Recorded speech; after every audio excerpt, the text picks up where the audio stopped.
Bonsoir chers internautes et bienvenue sur Conférence Ogivine. C'est un réel plaisir que de vous savoir scotché sur notre page G6 Action.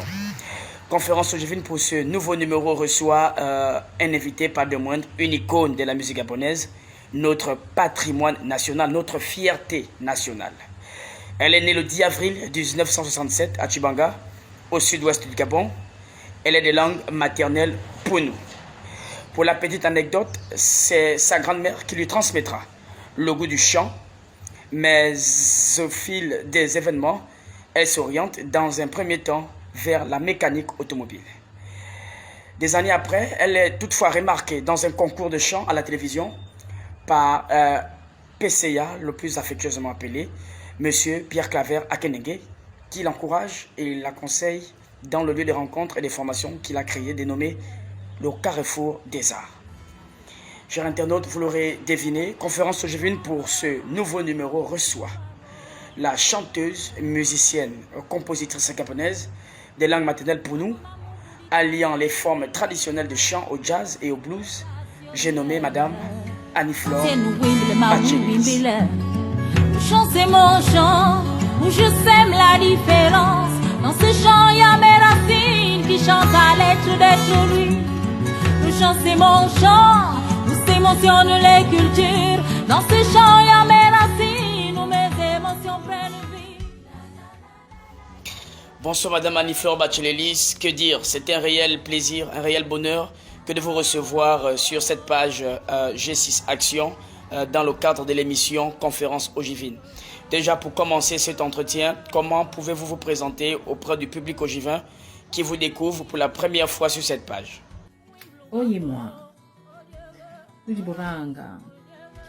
je suis Annie-Flore Bachelis, diplômée d'un certificat d'aptitude à la profession de médiateur depuis 2019.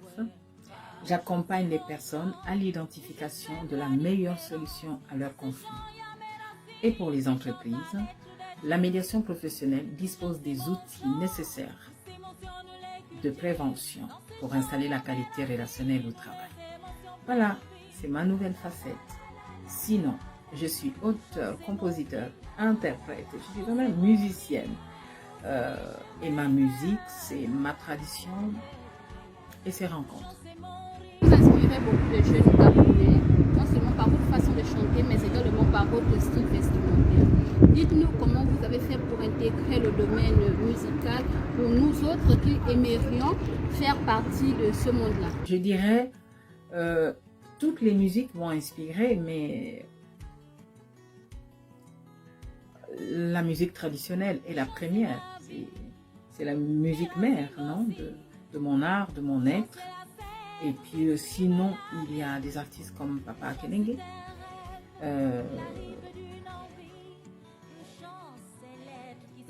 Maman Azizi Nanga, mais beaucoup. Maman Myriam Makeba pour l'international. Voilà. Et sinon, la base, c'est la musique traditionnelle. Vous chantez beaucoup en votre langue vernaculaire, mais également vous défendez valablement notre culture gabonaise au niveau national et international. Cependant, nous avons l'impression que vous n'aimez pas trop rester dans votre pays. En effet, vous voyagez beaucoup et vous êtes plus ou moins en France. Comment pensez-vous défendre et valoriser votre culture ou encore votre pays si vous n'aimez pas y être? Comment pouvez-vous nous expliquer ce paradoxe? C'est simple. C'est simple. Puisque la culture est là, en nous, notre pays, nous sommes le pays. Donc partout où on passe, on ne peut pas faire autre chose, on ne peut pas représenter autre chose que ce que nous sommes et ce que nous avons. Donc que je sois au Gabon ou ailleurs, je donne ce que je suis, je donne ce que j'ai, je donne ce que je vois, je partage ma différence, donc c'est pas compliqué. Même si je ne suis pas au pays, mais il faut savoir que ces derniers temps, je travaille pas beaucoup au pays. Donc je vais là où je peux travailler. Il vient de faire escale chez moi pour prendre tes nouvelles. Annie-Flore, vous ne faites pas que chanter. Vous avez également créé un festival dans votre village. Un label une école de chant. Au-delà de tout ce qui est cité, quelles sont vos réelles motivations? Les motivations, elles sont comment dire ça? Elles sont multiples, mais en même temps, elles sont tout simplement juste avec moi. Mon village était abandonné par ses enfants. Et le souvenir de ma vie au village, et je pense que ce que j'ai vécu dans mon enfance, c'est le meilleur soubassement de mon être. Et c'est dommage d'en priver aux jeunes. Donc, réaliser un festival au village, c'est d'inciter les enfants des villages à repartir au village, parce que c'est notre essentiel. C'est notre essentiel, tout est là-bas, nos valeurs sont là-bas, nos racines sont là-bas, et la vérité de notre être se trouve au village. Et si on ne repart pas au village, on ne développe pas. Moi, je suis très triste de voir qu'aujourd'hui, je suis plus dehors que dans le pays, que dans mon village. Tout cela me manque. Et je voudrais dire aussi que j'ai un pied ici, à Mekambo, par mon père, qui m'a donné beaucoup d'amour et beaucoup de repères. Donc, tout ça me manque d'être chez moi. Ensuite, vous avez une bonne notoriété au Gabon, c'est-à-dire tout le monde vous connaît. En plus de cela, vous en avez eu des collaborations avec de grosses pointures gabonaises et africaines telles que Lokwa Kanza et Pierre Claver Akenenge. Mais à la fin, on a l'impression de ne pas vous voir pousser votre carrière à l'international. Qu'est-ce qui se passe? Mais ma carrière à l'international, du fait que les informations ne sont pas reliées dans les médias gabonais, on ne peut pas savoir ce que je fais à l'international, sauf depuis que nous sommes confinés, qu'il y a cette maladie qui nous plaque au sol par rapport à la vie tout court. Donc voilà, faire un concert à l'Olympia, c'est à l'international, c'est pas au Gabon. Chanter à Londres, chanter aux États-Unis, c'est à l'international. Mais les médias ne transmettent pas bien, même quand on leur donne des informations de ce que nous faisons ailleurs.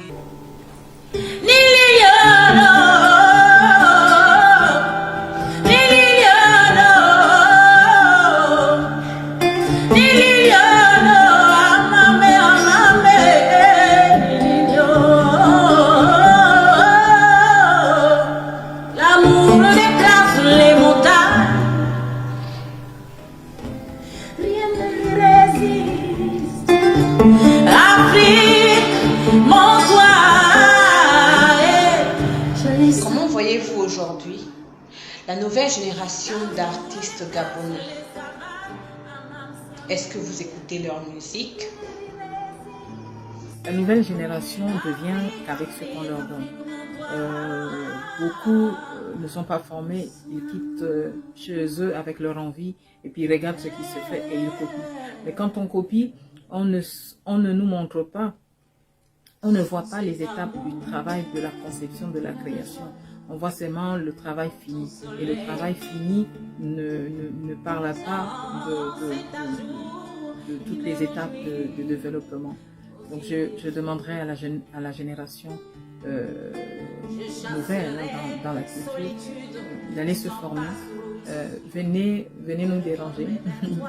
Moi je reste disponible pour les jeunes pour apporter mon témoignage. Je ne dirais peut-être pas la formation, mais mon témoignage vis-à-vis de ce chemin que nous fait emprunter l'art. Il faut savoir qu'il y a deux rives sur cette terre, le bien et le mal.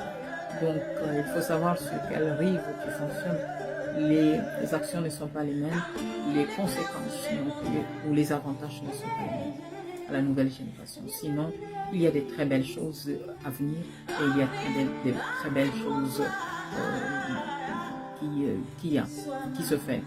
Est-ce que je les écoute? J'écoute ce qui me touche émotionnellement, mais quand il y a des mots agressifs ou des passages pas très... voilà, je n'écoute pas parce que ça m'agresse. Sinon, il y a de très très belles personnes, des très jeunes artistes que je découvre. Et je voudrais dire à Mam Komo, Merci pour le chemin que tu prends et continue comme ça. Ça fait un bon moment que nous n'avons plus écouté votre voix sur une nouvelle cadence. Quelle est votre actualité musicale? Mon actualité aujourd'hui, depuis 2020, j'ai sorti mon album au Gabon et dans un projet appelé Éclore au Zénith le 8 mars 2020.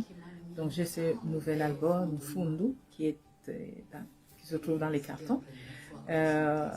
Mais la nouveauté dans cette période difficile où nous avons été confinés, j'ai trouvé l'idée de vendre les albums par WhatsApp. Ça veut dire que les paiements sont faits par Airtel Money pour le Gabon et à l'international par le PayPal. Et j'envoie les albums par WhatsApp. C'est le plus simple. Il y a des gens qui nous piratent et ils gagnent leur vie. Nous-mêmes, on peut vendre directement aux personnes qui nous aiment, qui nous soutiennent et qui se retrouvent dans ce qu'on fait. Donc j'appelle tous les autres artistes à faire de même pour pouvoir rester dignes et debout dans cette période difficile que nous traversons. Le chant, c'est mon chant, où je sème la différence. Dans ce chant, il y a mes racines qui chantent à l'être d'être lui. Le chant, c'est mon chant, où s'émotionnent les cultures. Dans ce chant, il y a mes racines, où mes émotions prennent vie. Mais je voudrais tout simplement dire à la jeunesse gabonaise, et surtout interpeller nous, parents, parce que la première personne concernée, ou les premières personnes concernées, ce sont les parents. Qu'avons-nous donné à nos enfants pour qu'ils se retrouvent là où ils se retrouvent? Moi, je demande pardon à la jeunesse gabonaise pour commencer en tant que parent. Je sais ce que j'ai mal fait, je sais ce que j'ai bien fait. Et pour l'avenir, c'est de dire aux jeunes, il faut travailler en vérité, il faut être formé quel que soit le métier qu'on veut faire. À tous les jeunes artistes, être artiste, c'est pas une porte des personnes ratées, non. Bien que notre société nous le fait croire. Il faut être intellectuel dans la culture, il faut travailler énormément pour se développer. Et je voudrais dire aux jeunes artistes que être artiste c'est une grande responsabilité vis-à-vis du peuple, parce que le peuple, parce qu'on participe énormément à l'éducation dans un pays. Donc si on fait bien, alors on donne une grande partie de ce bien au peuple. Donc voilà, c'est une grande responsabilité.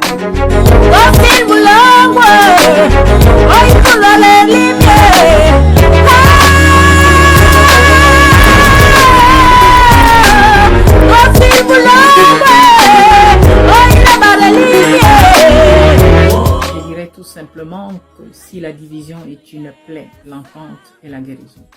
Dans tous les sens du terme, que ce soit en politique, que ce soit culturel, que ce soit, voilà, pour tous les enfants de cette mère, terre, Gabon, si la division est une plaie, l'entente est la guérison. C'était Conférence Ogivine, à bientôt.